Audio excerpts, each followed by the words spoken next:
tardes, bienvenidos a Políticas Públicas 2030, una nueva emisión por AM 1220 Ecomedios. Y hoy nos acompañan en el programa, nos acompaña el doctor Rubén Torres, el doctor Jorge Neira, Rubén Torres, presidente de IPECSA, el doctor Jorge Neira, presidente de la Academia Nacional de Medicina, y nuestro querido Miguel Ángel Secchi, presidente del Foro para el Desarrollo de las Ciencias. Buenas tardes, Miguel, buenas tardes a todos. Hola, buenas tardes a todos. Gracias, Horacio, por tu tarea de producción. Debo ser muy concreto y agradecerte por tu tarea antes, durante y posterior al programa, porque siempre recordamos que el programa el resultado del mismo se difunde para todo el país por todas las redes sociales dentro de las 48 horas de terminado el mismo. Agradecemos la presencia de Jorge Neira, ya en funciones, aparte de que hace 5 años, junto con Rubén Torres, venimos con este programa con un tratamiento continuo de los problemas de los sistemas de salud, a cargo ya de la presidencia de la Academia Nacional de Medicina. Por eso Jorge, seguramente con una agenda muy exigente, nos continúas acompañando, lo cual reconocemos mucho. Y por supuesto al presidente de IPECSA, que lo hemos conocido hace muchos años desde la cirugía infantil y luego una dilatada y exitosa carrera en la función pública, especialmente como superintendente y también en la tarea docente al frente de universidades, tanto del país como del exterior. A ustedes muchísimas gracias para tocar un tema que seguramente lo van a poner en valor, tal cual se deduce de su título, y trabajaremos como siempre, siguiendo la seriedad de ustedes en base a la medicina de los resultados y de los datos que de la misma surgen. Muchísimas gracias, y debo retirarme por limitaciones de salud. Espero que...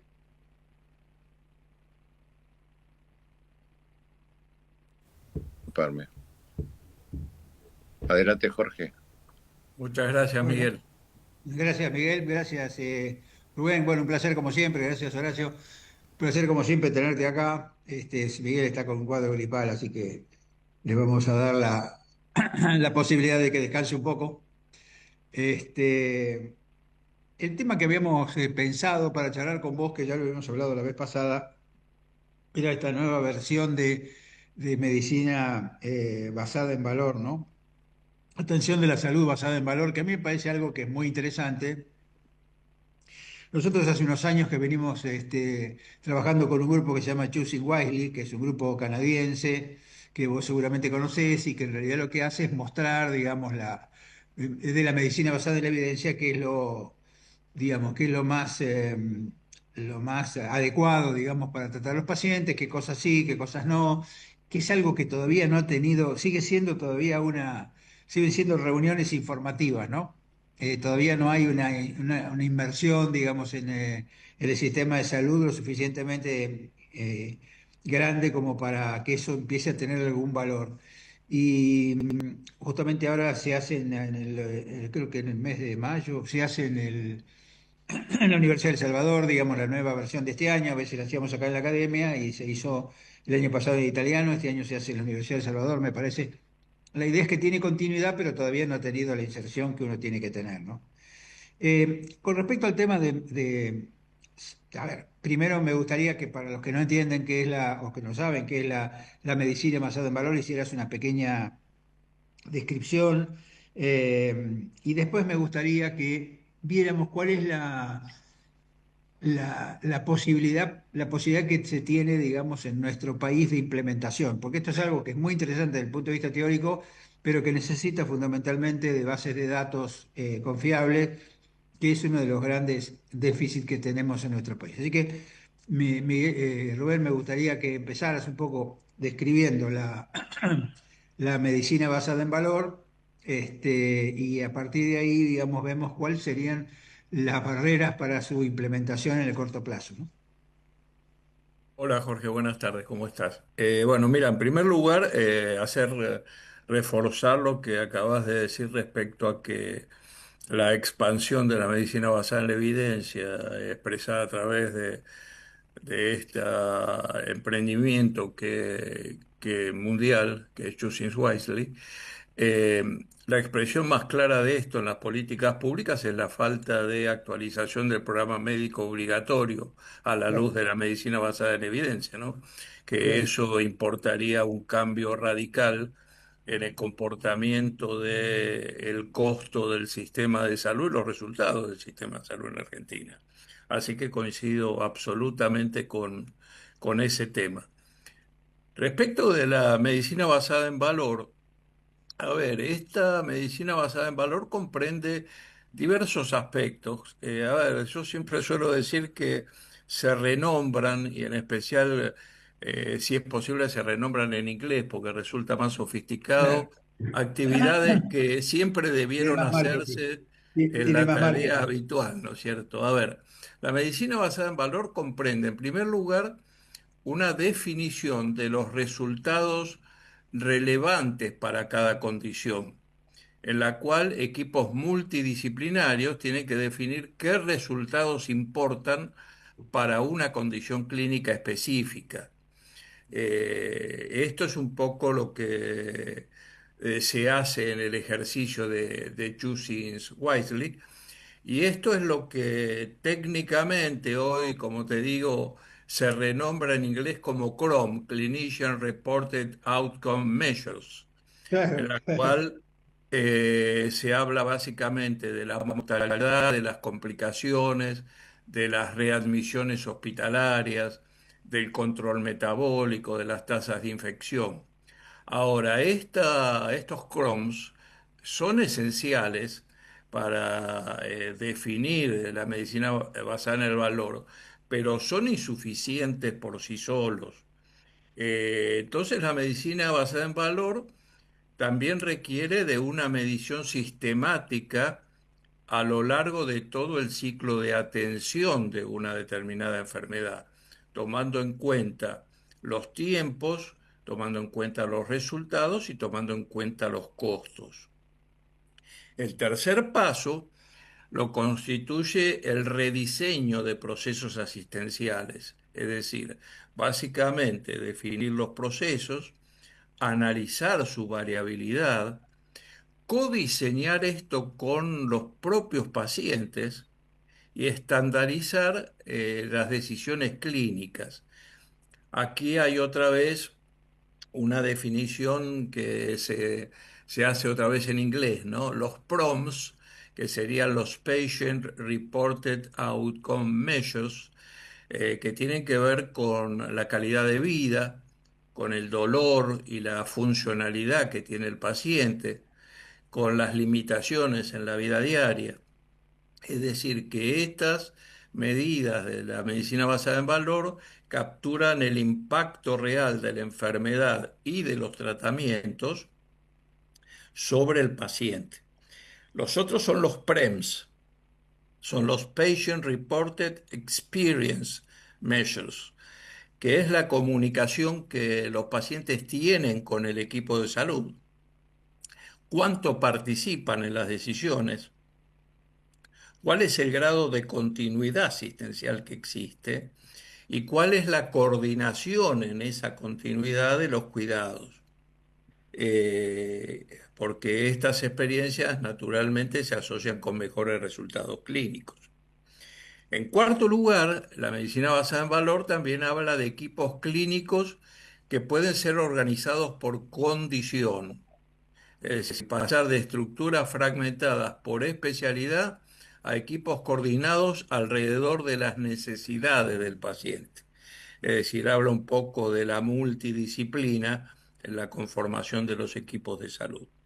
Y por último, un concepto básico a tomar en cuenta en la medicina o la salud basada en el valor son los modelos de financiamiento y cómo estos se alinean con los resultados, en el cual el incentivo tiene que dejar de ser producir volumen de servicios y La pasar a calidad. ser mejorar o producir mejores resultados relevantes para el paciente, que es el eje del sistema de salud y el eje básicamente de la atención en ese sistema de salud. Así que ahí creo que con esto te resumí más o menos. Sí, perfecto. eh, Me parece que fue un excelente resumen. Yo creo que es muy interesante porque esto que vos decís tiene que ver primero con la transdisciplina, con el equipo tratante y no tanto con los profesionales aislados, ¿no? Este, y además tiene que ver con la experiencia del paciente, por eso los PREMS y los PROMS, ¿no? Pero fíjate vos que vos estás hablando de indicadores de todo tipo. Y el problema es cuántos indicadores tenemos nosotros y qué disponibilidad tenemos de tener indicadores en tiempo real, digamos. Por ejemplo, vos hablaste de procesos y resultados, también hay que agregar la parte de estructura, este tema del, ¿no? Que por ahí podrías hacer un comentario. ¿Qué significa la parte de estructura? Porque está claro, bueno, no todas las estructuras están potencialmente dispuestas, digamos, a incorporarse a este modelo y además, cómo esa estructura tiene que darle el espacio, digamos, al paciente para que se le resuelva todo en el mismo lugar, ¿no? Así que a mí me parece que esto es muy interesante para tener en cuenta porque uno debería pensar de menos a más, ¿no? En el corto, mediano y largo plazo, cuáles serían los objetivos de desarrollo para esta propuesta, ¿no? Graciela Cueto me mandó hace un ratito un trabajo que presentó en SATI, bueno, donde resume más o menos lo mismo que dijiste vos, y está hecho, digamos, desde el punto de vista de la unidad de cuidados intensivos, y a mí me parece que esto es muy entendible desde el punto de vista teórico cuando vos pones los costos por debajo, digamos, del resultado. El problema es cuántos resultados medibles tenemos nosotros hoy en general. Si vos tuvieras que decir, bueno, ¿de qué cantidad de datos podemos disponer? A ver, sacando algunas bases de datos que son relevantes, como la del Hospital Italiano, la del Hospital Austral, digamos, que tienen un desarrollo bastante grande, sobre todo el Hospital Italiano, que yo creo que es el paradigma. Si alguien tuviera que empezar a pensar dónde se puede hacer atención basada en los valores, me parece que el italiano sería un modelo, este modelo virtuoso que nosotros siempre decimos, porque tiene una cantidad de información y además tiene posibilidades de hacer minería de datos con todas esas cosas, ¿no? Así que me gustaría que vos me dijeras cómo te parece, cómo debería ser de menos a más la implementación y cuáles son los indicadores con los cuales nosotros podemos disponer hoy en tiempo real, digamos. a ver, me voy a meter en un campo No en es el que fácil, no soy. es fácil, ¿eh? No, no es fácil, no es fácil, pero a ver, me voy a meter por eso, Jorge, en un campo en el que tengo, a ver, soy un poco más ducho que en el aspecto este técnico de la medicina basada en el valor. Sí, porque Y acá está que el es, tema del usuario. Yo te lo pregunto como usuario, no como técnico, digamos, ajá, informático, sino como usuario de un sistema de información que vos necesitarías para poder implementar. Supongamos vos tenés una institución y dices, yo quiero implementar, digamos, este modelo. Bueno, ¿cómo harías vos, digamos, o cómo preverías vos el tema de el manejo de la información, ¿no? claro, el tema justamente apuntando a esto y al tema de la necesidad de desarrollar o diseñar una política pública en este sentido. Es que, lógicamente, como vos decís, tenemos falencias notables en no solo en la recolección de datos, sino en la elaboración de esos datos. Ahora, ¿eso de qué nace, Jorge? Nace de que a nadie le interesa recolectar esos datos, en la medida que eso está desvirtuado, porque, a ver, el objetivo central de los servicios ha dejado de ser el paciente para pasar a ser el lucro en algunos casos, para pasar a ser la competencia en otros casos, o para pasar a ser simplemente un hecho en los bordes de la ética de la función médica, básicamente. Entonces, ahí esto exige una política pública que, si se estableciera un método de pago basado en estos hechos, esto necesariamente generaría la necesidad y la aceleración de la recolección de datos. De esto hay ejemplos claros. Vos fíjate cuando se hace la reforma de Uruguay en 2005 y se plantea el Sistema Nacional Integrado de Salud del Uruguay, la JUNASA, la Junta Nacional de Salud, que es el símil de nuestra Superintendencia de Servicios de Salud, plantea que el pago de la cápita del Sistema Nacional de Salud uruguayo no se va a hacer totalmente, sino que se va a hacer en un 80% en forma directa y un 20% en base a la recolección de una serie de indicadores de calidad de la atención. Este hecho solamente, que fue una definición de política pública, generó la producción de datos y hoy el sistema puede decirte en Uruguay la condición de continuidad del tratamiento de los pacientes diabéticos, por ejemplo, la continuidad de seguimiento de los pacientes de primera infancia y cosas de este tipo. Yo el otro día leía un trabajo que me parece excelente. Yo creo que te lo mencioné a vos en una charla privada, el Health at a Glance, es decir, el documento que saca la OCDE anualmente analizando los indicadores de salud de los países componentes de ese organismo. Siempre hacía una comparación respecto de. Ah, y lo mencioné también el otro día en la charla en la academia, esto, la charla del Foro de Sociedades Médicas. Sí, sí. Así establecía la comparación de los resultados de los sistemas de salud en base a indicadores como la tasa de mortalidad infantil, la tasa de mortalidad materna o la expectativa de vida al nacer.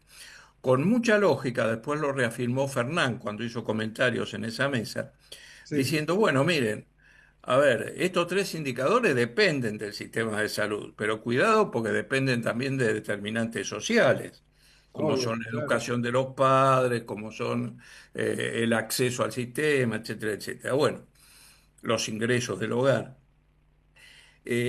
La OCDE, siguiendo esta lógica, compara en su último trabajo los sistemas de salud en base a outcomes. Por ejemplo, uno de ellos es la mortalidad evitable, es Claro. decir, cuántas enfermedades podrían ser combatidas evitando muertes en función del funcionamiento del sistema. Y esto sí está muy ligado al tema de la medicina basada en valor. Por Obvio. ejemplo, Esta sería la parte de estructura también. exactamente, ahí comprendería una visión mucho más contextual del tema. Eh, a mí esto personalmente me preocupa particularmente. Vos sabés que yo he presidido y sigo formando parte de una entidad acreditadora de calidad que es el SENAS, y creo que esto tiene que empezar a reflejarse más fuertemente en los manuales de acreditación, ¿verdad? Los manuales de Obvio. acreditación en general tienen una evaluación de procesos, sin lugar a duda, de estructura y de resultados, pero creo que hay que empezar a eh, acentuar los indicadores en base a los resultados, porque esto es una medición mucho más, digamos, fina del funcionamiento de las instituciones. Claro, y ahí el resultado no es solamente el resultado de la evolución clínica del paciente, sino Exacto, incluye muchas otras cosas que muchas veces las historias clínicas per se no la tienen. Aunque vos tengas una historia clínica electrónica y vos tengas una base de datos que puede interoperar con la historia clínica electrónica, hay datos que había que replantear porque son outcomes que están vinculados, digamos, a la patología, pero no específicamente al paciente, y entonces no están en la exactamente, historia clínica. exactamente, exactamente. Así que creo que ahí tenemos un déficit importante, pero en el cual, te repito, creo que una de las pocas formas rápidas de solucionarlo pasa por la toma de decisión de una política pública que obligue de alguna manera o incentive la recolección de esos datos, ¿verdad? Sí, lo que Es pasa es decir, que hoy eso... vos fijate, Jorge, perdón, que te interrumpí. No, no, no. Fíjate la barbaridad, yo siempre lo planteo esto cuando hablo de acreditación y calidad. Hoy se le paga lo mismo a un instituto que está preocupado por su calidad, se le paga exactamente igual que a otro que no tiene ninguna preocupación por este tema. Entonces, Sí, ¿para qué se van a recoger datos si de última el pago no está ligado a ningún evento de esto? Incluso, a ver, en el mundo existen ejemplos en contrario a esto. ¿Viste? Hace unos años atrás, en Estados Unidos, el Medicare, que pagaba por prestaciones, bueno, se llevó un ahorro enorme. El hecho de que, a ver, las instituciones no cuidaban demasiado el tema de calidad en función de que esto provocaba reinternaciones y esto permitía facturar durante más tiempo prestaciones a los pacientes, lo cual era un incentivo perverso para esta situación. claro, obvio. Es un sentido El, en contra. el Medicare tomó una resolución por la cual dejó de pagar las internaciones, las reinternaciones, debidas a muchos motivos vinculados específicamente a la condición de salud y al trayecto habitual de esa condición de salud en los pacientes. Y esto provocó un ahorro enorme en el gasto del Medicare en los Estados Unidos. Así que hay ejemplos muy claros de cómo esto puede instrumentarse, ¿no? Fíjate, en ese sentido, Rubén, hoy Gabriela Covelli, que es la mamá de Nicolás, llevó al ministerio el manuscrito en el cual yo tuve oportunidad de participar por invitación con un grupo grande, con Fabio Ketglas, que fue el diputado que lo llevó adelante, Mm. y el resto del grupo, que es un grupo muy destacado de distintos especialistas. Y ahí donde se habla del tema de la calidad, se habla de los incentivos de calidad para quienes tengan programas de calidad institucionales. Porque si Ujú. no, esto como, viste, pasa siempre lo mismo. Vos exigís que tengan calidad y le pagás lo mismo al que tenga calidad que al que no lo tiene. Y esto está tan vinculado con lo que vos decís, porque parte del valor está en el proceso. Totalmente. Y vos cuidás el proceso y haces que las cosas funcionen, entonces aquí estaban los incentivos para la calidad, incluso los incentivos para los profesionales que estén certificados y revalidados de alguna manera, porque si no vos cargás todo sobre el profesional, vos decís, bueno, el profesional tiene que estar certificado y revalidado. Entonces la institución le obliga porque lo dice la ley que tiene que revalidar cada 5, pero es a costa de él si no tiene el lucro cesante, si no tiene tiempo para formarse, si no le autorizan días de formación. Así que hay como una situación, viste, de que, como vos decís, de hoy da lo mismo, digamos, de estar acreditado o no estar acreditado, está lo mismo tener calidad que no tener calidad, simplemente para decir, bueno, yo tengo calidad. Pero a mí me parece que este es el gran objetivo con lo que se tiene ahora. Ahora, Ujú. no es lo que falta mucho trabajo por desarrollar, ¿no? Me parece que esto es simplemente una parte. No sé vos qué pensás, pero yo creo que habría que empezar a planificar, como te decía, de menos a más, cómo se hace para empezar. Una sería el pago, ¿no? El incentivo económico que se le da a quien cumple con la norma, de Ujú. última, con la norma que se pauta, porque en realidad Ujú. la norma hay que pautarla. Pero la otra es cómo se obliga a las instituciones a que empiecen a trabajar en esta forma, sobre todo hoy que las empresas de medicina prepaga, que aumentaron un montón desde esta nueva administración, se siguen quejando que le falta plata, ¿no? Y en ese aumento no aumentaron los salarios de los profesionales del equipo de salud. Entonces, este desfasaje, no hablemos del sector público, porque el sector público no sabemos quién va a definir cuál es la política pública a implementar en el sector público, ¿no? La seguridad social por ahí se podría hacer con más facilidad. ¿Cómo ves esta situación? No, no, sin duda la veo, viste, esto debiera ser una preocupación central de la política sanitaria en Argentina y yo Claro. no veo avances en este sentido, ¿no? A ver, de cualquier forma, para alentar una luz de esperanza, te comento, y para que todos tengan idea de esto, hay una obra social provincial, el APROS de la provincia de Córdoba, que acaba de sacar una resolución hace algunos días atrás, por la cual va a autoevaluar a sus prestadores y les va a pagar montos que, si no me equivoco, van entre el 5 y el 30% más, de acuerdo al cumplimiento de una serie de condiciones en la relación con la obra social. Entre esas condiciones, una de las que se va a exigir es justamente la acreditación o el trabajo en calidad de esas instituciones. Bueno, esto abre una luz de esperanza respecto a este ¿Y tema. En Córdoba quién acredita, Rubén? ¿Cómo? En Córdoba, ¿quién acredita? Mirá, en Córdoba hay instituciones que están acreditadas por John Commission, hay dos Ah, concretamente que están sí, el acreditadas hospital por John privado Commission, y pero después hay hay una clínica independiente. entidades también acreditadas por SENAS y entidades acreditadas por ITAES. Vos Ajá, sabés que actualmente en Argentina existen dos entidades sí, sí, está ese autorizadas sí. para acreditar en salud integralmente instituciones que son ITAES y SENAS, justamente. Sí, sí, tal Así cual. que La justamente, Joint Commission en Córdoba, la Joint Commission está en el hospital privado y y en en la la clínica Allende, Allende, la ¿no? clínica En la Allende, Allende. Sí, sí. exactamente.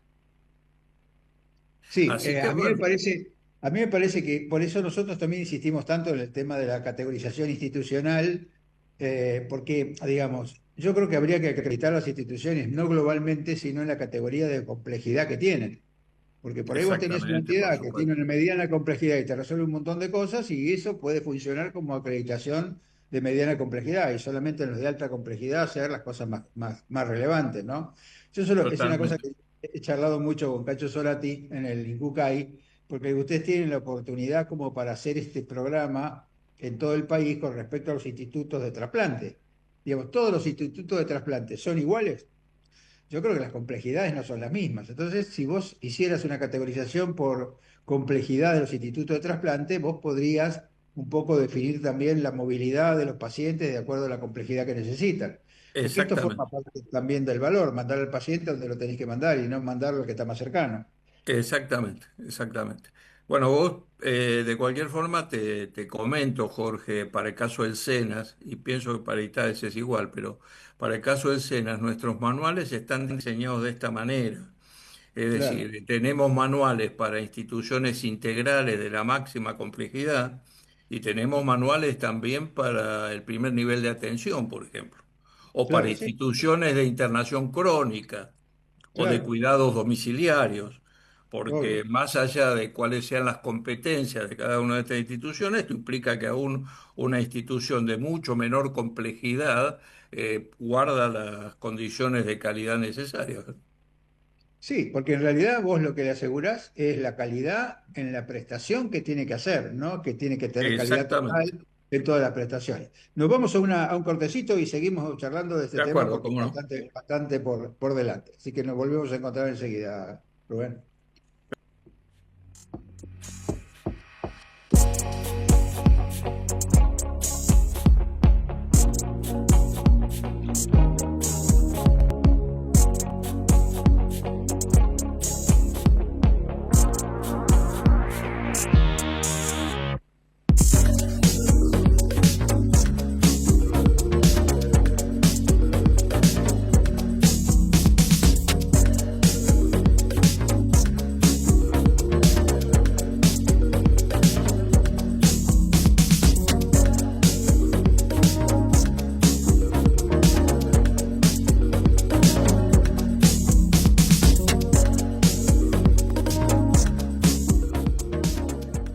Ecomedios.com AM1220.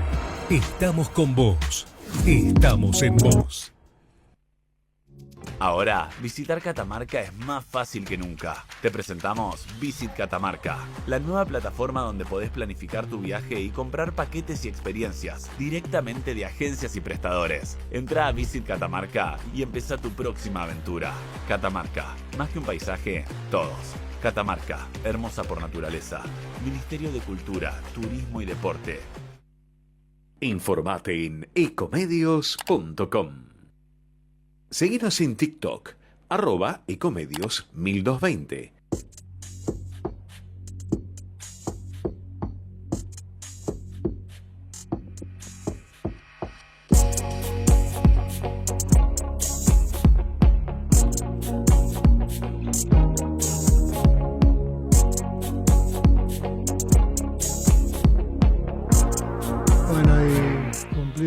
corte comercial. Continuamos con Políticas Públicas 2030, un programa muy interesante, así que Rubén, Jorge, podemos seguir. Bueno, muchas gracias, Horacio. Siguiendo un poco con el tema de la acreditación institucional y de programas, porque, digamos, la acreditación institucional también incluye los programas de formación, especialmente la residencia, ¿no? Después, si querés, hacemos algún comentario sobre el tema de la residencia que acaba de salir en el boletín de ayer, ¿no? Pero de cualquier manera, me parece que si vos tuvieras que decir, que vos por ahí tenés la idea más macro, ¿qué cantidad de instituciones totales del país están acreditadas? ¿No? Está muteado, Rubén. A ver, muy poca, Jorge. No te puedo decir el número exacto, pero yo creo que menos del 10% de las instituciones Claro, sanatoriales están aquí. Vos fíjate que actualmente en Argentina el gran impulsor de esto en su momento fue el IOMA en la provincia de Buenos Aires. Vos claro. fíjate que allá por el año 2000, a comienzo de la década de los 2000, el IOMA sacó una resolución por la cual paga un diferencial en los aranceles a aquellas instituciones que están acreditadas. Por lo tanto, eh, hay actualmente el volumen más grande de instituciones acreditadas en Argentina está dentro de la provincia de Buenos Aires, en volumen.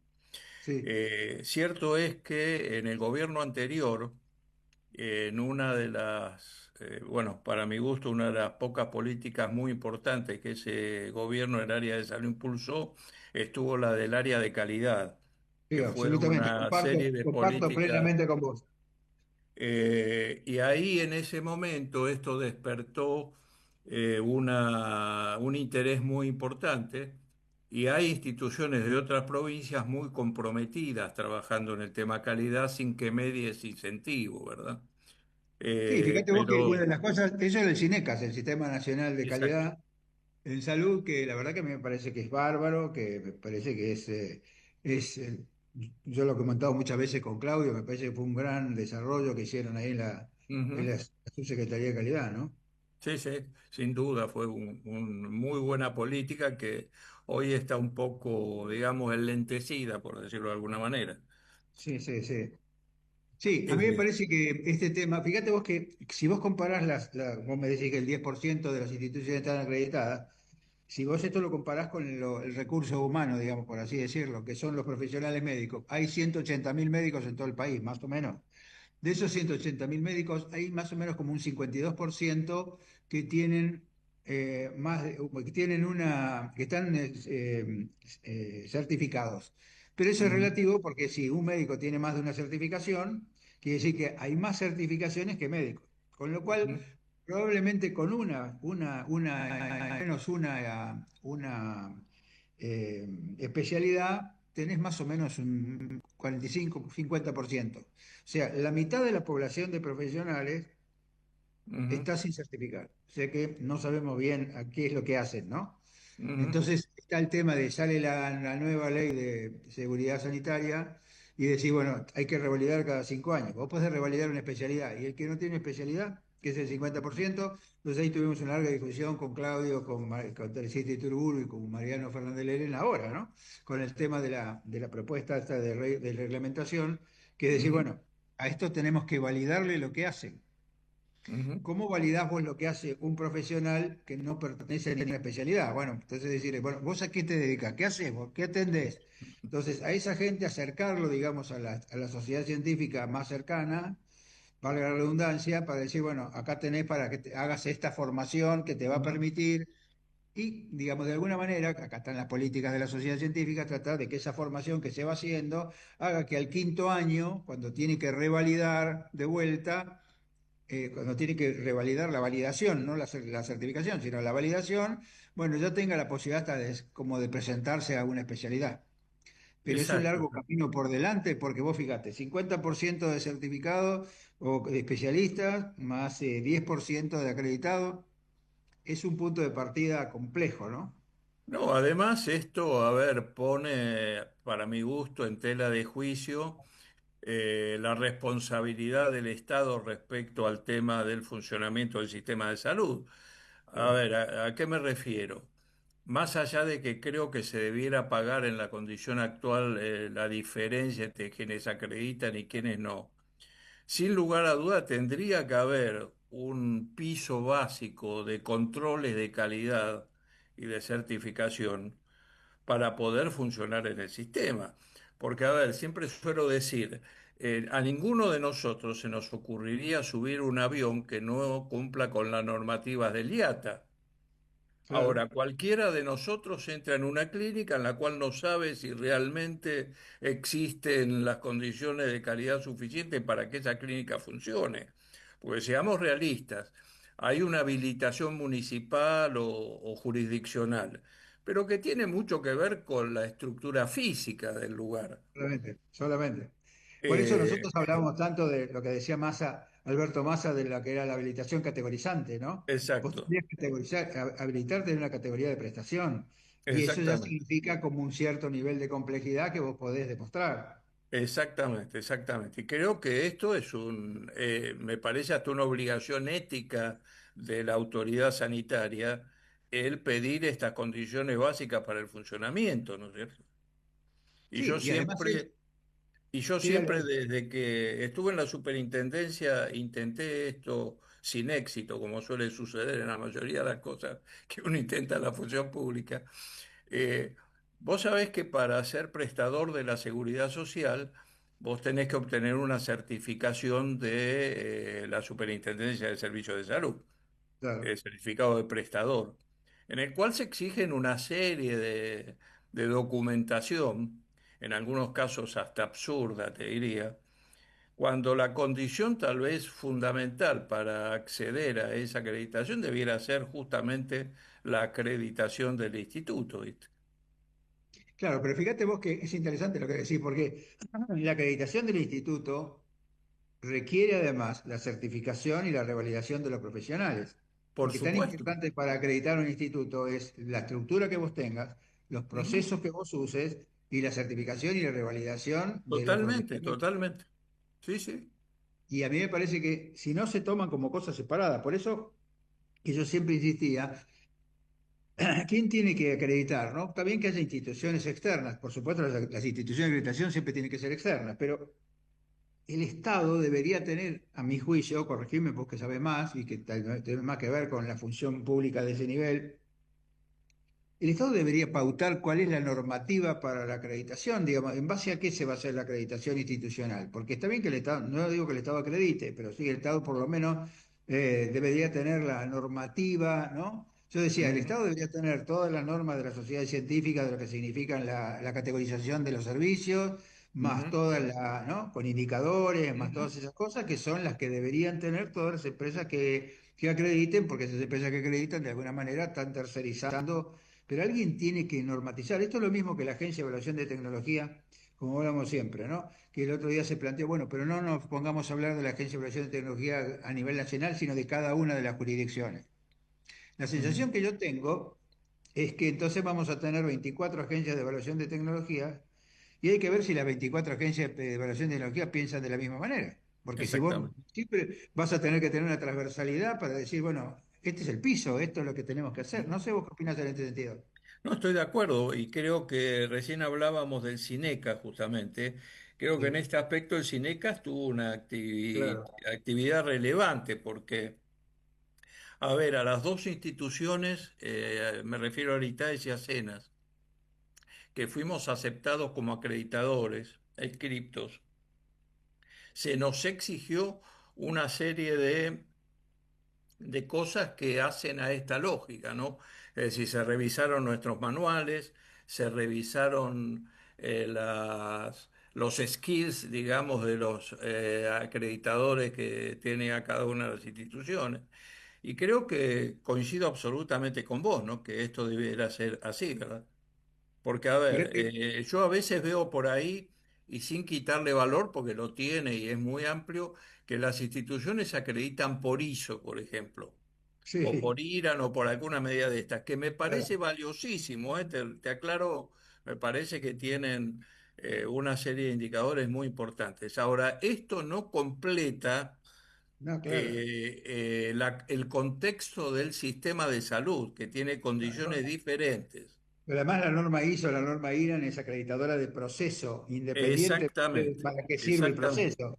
Claro, pero yo veo, y vos lo has visto también, que hay entidades de salud que ponen como exhibición de su Claro, calidad el hecho que hemos acreditado por normas ISO, que te reitero es muy valioso, pero obvio. no hace a la observación global de la calidad de un Vos no instituto de le salud. pagarías más a una institución por tener No, acreditado la no le norma pagaría ISO. más por eso. No, no, no, Claro, por bueno, supuesto. pero eso es una tranquilidad de la institución desde el punto de vista de su proceso, que me parece bien, como vos Exactamente. decís, cuanto más acreditaciones tenga, mejor. Ahora, que no tiene nada que ver con lo que estamos hablando.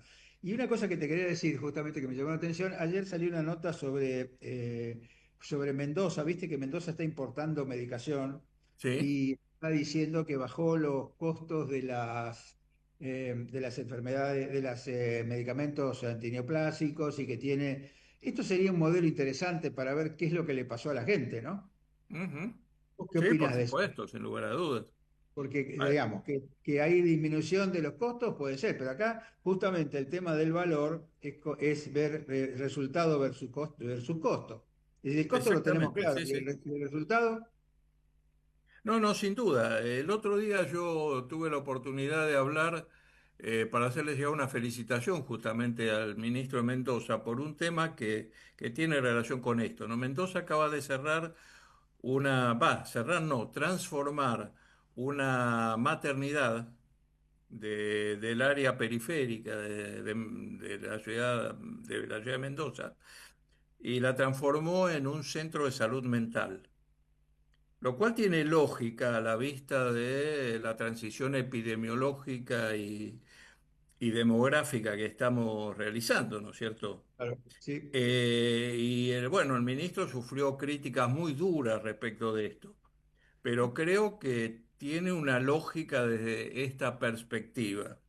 Lo otro que habría que observar es esto que vos decís, ¿no? ¿Cuál es el impacto de esto en los resultados globales de salud de la provincia? Pero me parecen, de cualquier forma, iniciativas muy interesantes para observarlas, ¿eh? no, convengamos que Mendoza yo lo he visto mucho con Ricardo Liloy y con Ricardo de Corbe, Ujú, porque yo le decía que estaría bueno que ellos, que tienen tanta, digamos, participación en lo que es la ujú. salud pública de Mendoza, sobre todo el sector privado, que pensaran, digamos, en generar un modelo virtuoso en la provincia de Mendoza, porque esto también sirve como modelo jurisdiccional, digamos, un modelo Ujú. que se pueda exportar. Nosotros tenemos el programa Trauma ahí en Mendoza y la verdad que es un placer, el ministro entiende perfectamente. Nosotros es el único lugar donde el prehospitalario y el hospital están vinculados, o sea que uno puede trabajar, digamos, en distintos indicadores de mortalidad tomando los dos lugares, cosa que en Estados Unidos es muy común, pero acá es muy difícil. Y a mí me parece, y tiene además un programa que se llama Mendoza Ciudad en Red, que tiene un sponsoreo privado. Así que Mendoza es un muy buen lugar y me parece que lo que habría que hacer, no sé vos qué opinás al respecto, pero lo que habría que hacer es utilizar este modelo como para profundizarlo en todo lo que tiene que ver con esto que estamos hablando de lo que es el resultado, ¿no? Con lo que es la atención de la salud basada en valor. No, sin duda, Jorge, es tedioso lo que te voy a decir porque lo repetimos permanentemente, pero a ver, modelos nos faltan, lo que hay que hacer todos lo sabemos. Lo que falta y es escaso es la decisión política para tomar esa medida, ¿no es cierto? Que esa es muy escasa, ¿verdad? Sí, pero lo que yo te estaba diciendo más que nada es el tema del factor contagio, ¿viste? Cuando acá es la situación donde vos esperás una política que venga de arriba para abajo, que no viene, ¿qué Ujú. pasaría con el factor contagio, no? ¿Qué No, pasaría si una seguro, seguro. provincia, suponete vos, la provincia de San Juan, dice, bueno, nosotros estamos al lado de Mendoza, por ahí podemos hacer lo mismo? Yo Ujú. no sé qué calidad tiene la prestación como soy intensivista, vos sabés que los intensivistas desconfiamos de toda la cosa barata, no porque sea barata, sino porque uno no sabe si es barato porque realmente es efectivo, es costo efectivo, o es barato porque no hizo todo lo que hay que tener, ¿no? Pero de cualquier manera me parece que es un modelo interesante porque No, sin lugar a dudas. hizo cambios en el sistema. Sin lugar a dudas, sin lugar a Por dudas. ahí, por Creo ahí que más allá de, te repito, por eso te decía, yo lo llamé para saludarlo y felicitarlo al ministro de Mendoza, porque más allá de la discusión de estos temas, me parece que ha tenido una serie de medidas innovadoras en el Claro. sector que son más que interesantes. Sí, fíjate vos que uno de los problemas que tenía eran los datos, ¿no? Con nosotros tenemos una base de datos de casi 100.000 pacientes y ahí te quería hacer un comentario también, porque nosotros tenemos 100.000 pacientes y continuamente revisamos la base porque presentamos trabajos en distintos lugares y muchas veces uno dice, pero ¿por qué con todos los datos que tengo no me cierran los números como me tendrían que cerrar?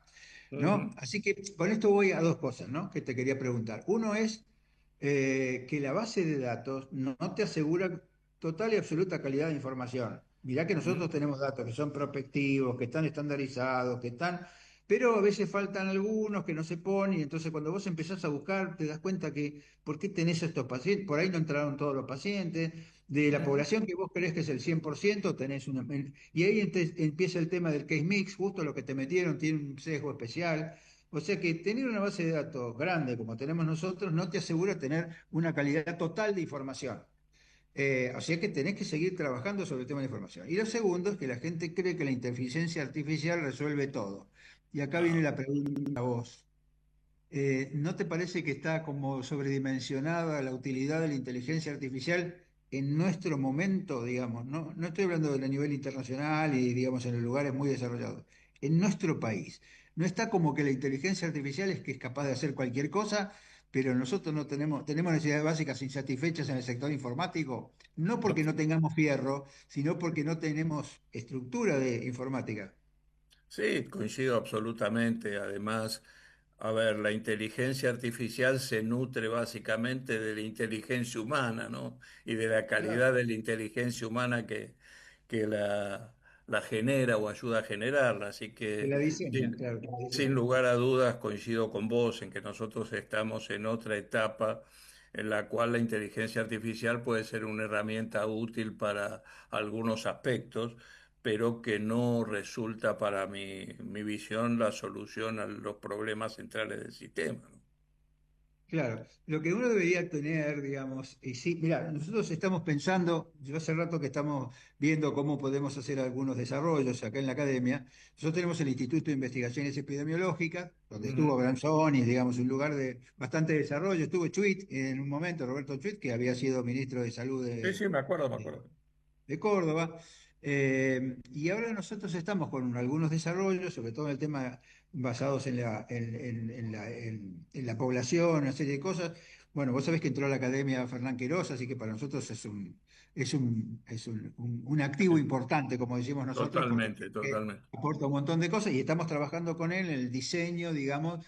Y yo decía que quizás una de las cosas que nosotros deberíamos hacer es generar startups de esto, ¿no? De generar programas que fueran utilizables por la gente para la implementación rápida de este tipo de cosas, para facilitar el ingreso de datos, porque hoy si vos tenés un celular, vos con el celular podés hacer lo que vos quieras, digamos, y podés Sí. participar de un sistema con lo cual ya no es tanto quién carga el dato, sino que el dato se puede cargar en tiempo real en cada lugar, ¿no? ¿Vos cómo ves Ujú. este tema, esta movida, digamos, este? Porque No, esto sin duda. yo creo que tendríamos que hacer un consorcio entre todos de generar estos startups, pero startups para que propongan soluciones, programas concretos, pequeños, no gran programa, sino programas pequeños de utilidad para la implementación. No, estoy totalmente de acuerdo con eso. Creo que, como vos decís, es un activo importante el ingreso de Fernán a la academia en este aspecto y creo que sería muy útil hacer esto.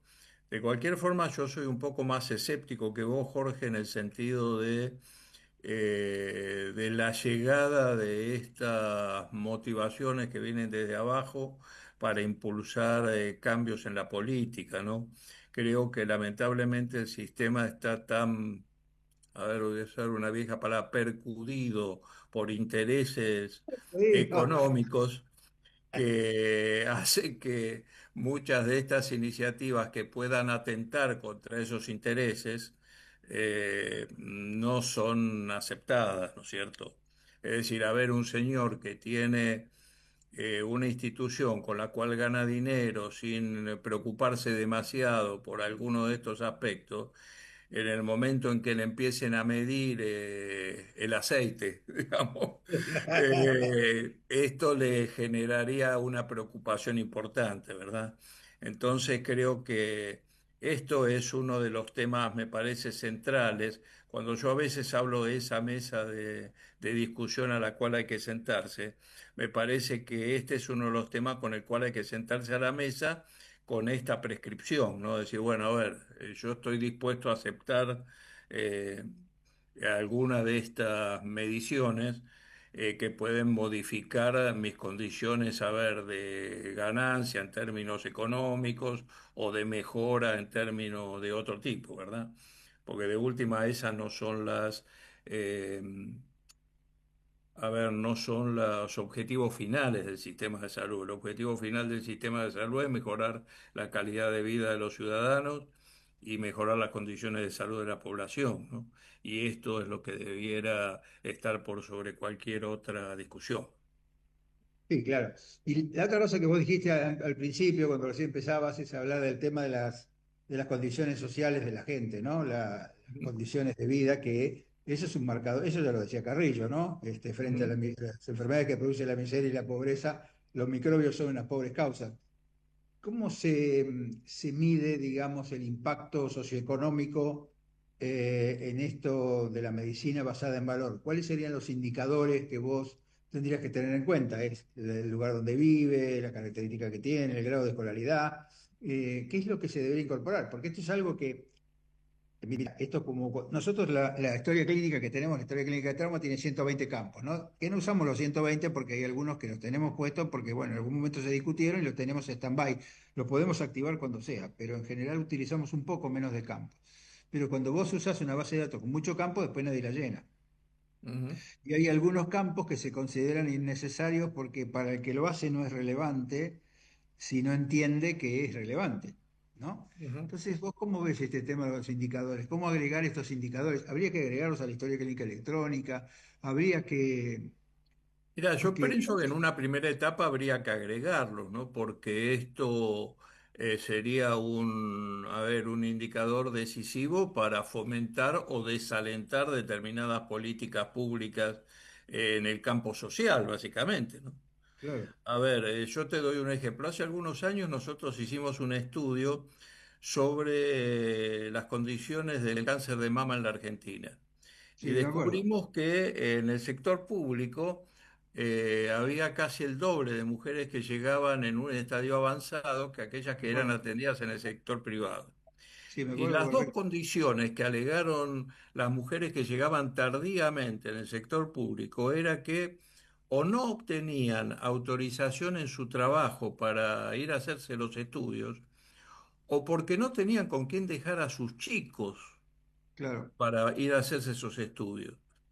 Entonces, esto, con ese dato solo, vos podrías fomentar políticas públicas que generaran lugares de cuidado transitorio, digamos, de los chicos mientras estas mamás tienen que hacerse los estudios, o obligar desde el punto de vista de la relación patrono-empleado a que existan condiciones de flexibilidad para realizar estudios de este tipo en las mujeres, ¿no? Y esto además sería así una política de género muy, muy vinculada a la No, condición de género de estas personas, ¿no? pero vos tenés alguna idea, porque siempre que vos haces una base de datos, digamos, lo que necesitas es el diccionario de la base para que todo el mundo tenga el mismo diccionario, ¿no? Que cada uno le ponga el Exacto. nombre que quiere, porque si vos a la Ujú, misma cosa le ponés diferente nombre, no la podés comparar. ¿Vos sabés ujú. si alguien ha trabajado sobre este tema, un diccionario de datos de los factores sociales o los determinantes sociales y socioeconómicos, digamos, para poder implementar, digamos, una base de datos que tenga al menos de esos algunos parámetros, que vos decidas qué parámetro vas a usar, pues para ahí no tenés que usarlo todo, pero que cuando uses ese parámetro se llame con ese nombre. Es como una especie de NOMED, pero Sí, sí, para sí, la sí parte social. lo hay absolutamente. Incluso una comisión que allá por el 2009, si no me equivoco, y de la cual en algún momento formé parte en el seno de la Organización Mundial de la Salud, que trataba de los determinantes sociales, generó muchos de estos indicadores, Jorge. Pero con nombre y apellido, es decir, que Con uno nombre y puede. apellido, sí, sí. Concretamente hay publicaciones sobre esto. Yo no Bueno, recuerdo en estos momentos el nombre de la publicación, pero es una publicación que se dio a luz en la Organización Mundial de la Salud sobre este tema. sí, porque me parece que esto sería importante en cuanto a la definición para la comparabilidad, porque si no, Exacto, después resulta que por ahí tenés indicadores de una cosa de buena calidad y los otros tienen calidad variable y entonces es difícil cruzar toda la información, ¿no? totalmente. Así que me parece que esto estaría bueno porque formaría, ¿ves? Estas son las cosas que yo creo que de alguna manera estos startups que nosotros estamos proponiendo, que no sé todavía cómo lo vamos a financiar, porque el tema es cómo se va a financiar esto, ¿no? Cómo se van a financiar las becas Ujú. para hacer investigación en estas cosas, pero me parece que esto es lo que yo te decía, que por ahí agrega valor y que esto no necesita que te vengan de arriba. Yo estoy totalmente de acuerdo con vos con la transversalidad de arriba, porque a mí me parece que hay cosas que tienen que ver con la transversalidad oficial, digamos. El Estado tiene que decir esto es así y después vos podrás discutirlo, pero me parece que de cualquier manera lo que yo te decía son estos aportes que son aportes parciales para Seguro. generar algunos cambios desde abajo, ¿no? Seguro, seguro, seguro. O además, por lo menos para en un campo tan árido como es hoy el de la discusión de la política sanitaria, en que hay pocas ideas y poca voluntad de discutir, estas podrían ser disparadores para discutir política sanitaria seria. Claro, son aportes para, ¿no? Aportes para decir, bueno, Exacto. trabajemos con este tema. Este tema por ahí hacer un usuario que sirva como para desarrollar algunos temas. Bueno, nos queda un minuto, así que te lo voy a dedicar todo a vos para que hagas una síntesis, para que hagas un poco de futurología, vos que sabés tanto, digamos, de lo que es lo macro, que hagas No, futurología mira, de menos a más. ¿Cómo estamos y qué es lo que tendremos que tener? mira, yo creo que un cierre para esto debiera ser, eh, nosotros tenemos que volver a la lógica de que los resultados del sistema de salud tienen que repercutir en los pacientes y en los ciudadanos en general, porque es una lógica que la estamos olvidando. Discutimos aspectos intermedios del sistema, discutimos cómo se financia, discutimos cuáles son las condiciones de gestión y nos olvidamos de cuál es el objetivo al cual debemos dirigir todas esas medidas, que es la calidad de vida de los pacientes y la mejora de las condiciones de salud de la población. Bueno, Rubén, la verdad, espectacular. Siempre es un placer charlar con vos, y uno aprende un montonazo. Así que te agradecemos como siempre. Ya nos veremos en alguna otra oportunidad. Y bueno, otra vez gracias por estar siempre con nosotros. Gracias a vos, Jorge, un gran abrazo. Un abrazo.